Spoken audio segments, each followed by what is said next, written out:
What is the opposite of empath? The narcissist. Hi, my name is Doug Knoll. I'm a speaker, teacher, author, and peacemaker, and I've dedicated my life to understanding human conflict. I have learned that emotional competency is the path to peace and happiness for every person.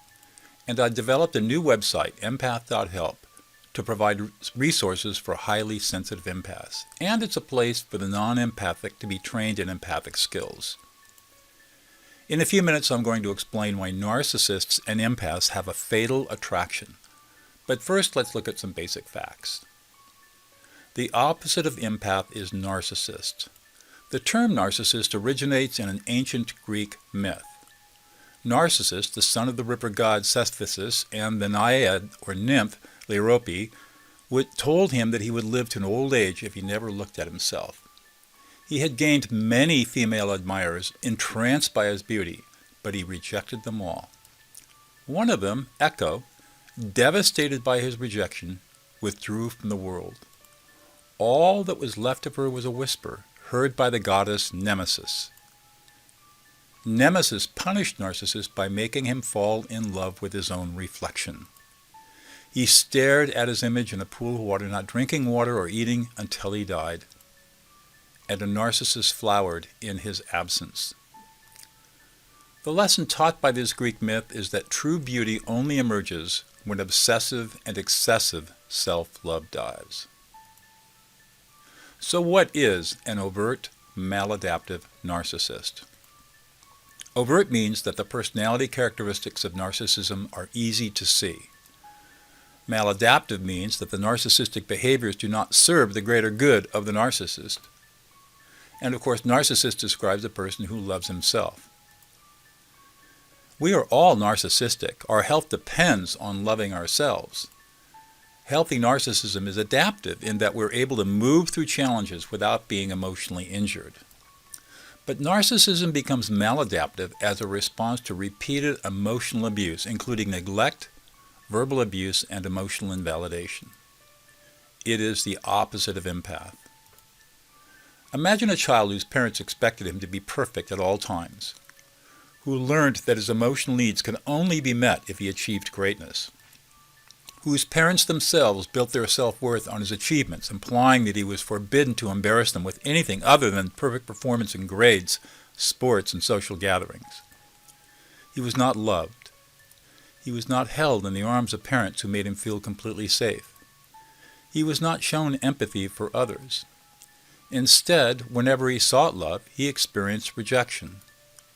Whenever he sought safety, he was abandoned. Whenever he looked for comfort, he was told to toughen up. In defense, he unconsciously created defenses against the overwhelming pain and sense of abandonment. This child may develop beliefs such as, "I will need no one is to be trusted," or "I'll show you." He became an overt maladaptive narcissist. On a personal note, this is what I experienced as a little boy. My parents probably loved me, but were incapable of showing their love in a healthy way. By 6 years old, I had isolated myself from the pain, and I even remember coming to that conclusion. My life unfolded in inner misery for the next 40 years, despite the outward signs of professional and personal success. I was emotionally unavailable, arrogant, and oblivious to the feelings of others. I was fortunate to encounter some life experiences that placed me on a path of healing. That path was challenging and painful, and today, I have never been happier or more fulfilled with my life of service. Moguls, Mavericks, and Megalomaniacs. In her book, Disarming the Narcissist, Wendy T. Bahari describes male and female narcissists. So what are some of the behaviors of the narcissist? The narcissist has an exaggerated sense of self-importance. They believe they are more important than anyone else and that the universe revolves around them. Inside, though, they have very low self-esteem and high self-hatred. The defense for this pain is to make up a story about being important and powerful. The narcissist fantasizes about and is often obsessed with the idea of being the best. Narcissists think they are the best at everything.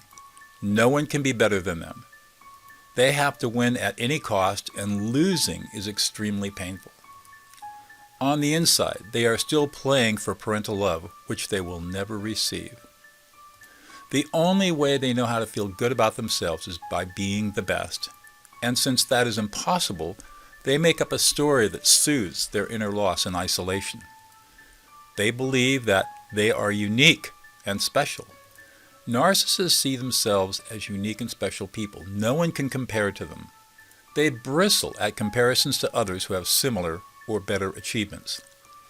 On the inside, their need to be special is because that was the condition to love as a small child.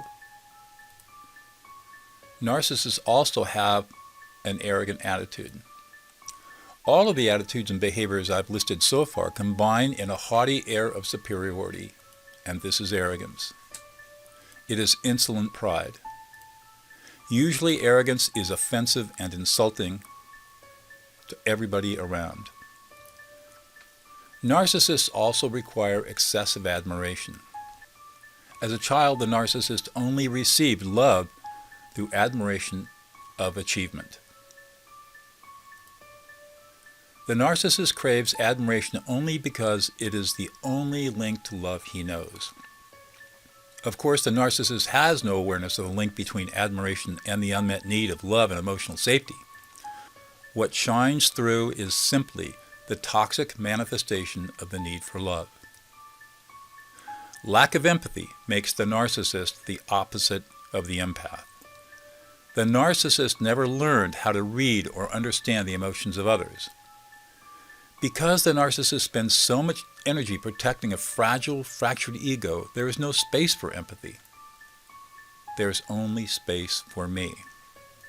So why are empaths and narcissists a deadly attractive match? Many empaths and narcissists share a history of emotional, verbal, and physical abuse in childhood. Empaths defended against the trauma by developing emotional sensitivity towards others. Narcissists defended against the trauma by focusing all of their effort and energy on self. Empaths and narcissists are polarities arising from the same roots of parental dysfunction. Like opposite poles of a magnet, they become strongly attracted to each other. Empaths are exactly what narcissists need. Empaths give lots of love, attention, time, and effort. And they feel needed by narcissists and get to give, which they do naturally, until the price is too great. At that point, the empath must face a hard truth. The narcissist will not change. No matter how much love the empath pours out, the narcissist cannot return it. The relationship, doomed from the start, is now abusive, and childhood trauma repeats itself in adulthood. If this information is interesting, leave your comments below. And if you like this video, give it a thumbs up and subscribe to the channel. In my next video, I will talk about what to do if you're caught by a narcissist. And if you're interested in learning more and want to join our tribe, visit empath.help.